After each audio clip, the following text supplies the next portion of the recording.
بسم اللہ الرحمن الرحیم۔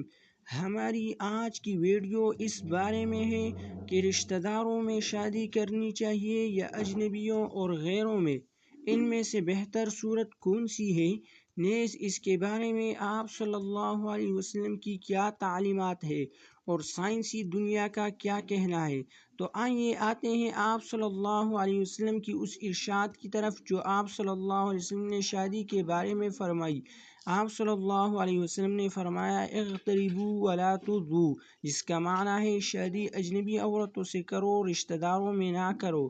یہ تو آپ صلی اللہ علیہ وسلم کی تعلیم تھی جس پر عمل کرنے میں ہر انسان کے لیے خیر و برکت کا سامان چھپا ہوا ہے۔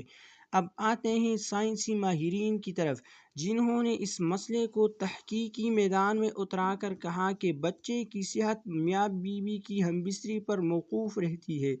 اگر میاں بیوی کی ہمبستری زور و شوق سے پر ہو اور اس سے محبت کی خوشبو آتی رہتی ہو تو بچہ صحت مند اور توانا ہوگا، اور اگر ان کی ہمبستری میں یہ صفات نہیں ہے تو بچے پر غیر صحیح اثرات مرتب ہوں گے اور ضعف کا شکار ہوگا، کیونکہ رشتہ دار آپس میں بھائی بہن ہو کر رہتے ہیں۔ اس واسطے ان کے لیے آپس میں شادی کرنا صحیح نہیں کہ ان کی ہمبستری میں وہ زور و شوق نہیں ہوتا جن کا جماع کے لیے ہونا ضروری ہے۔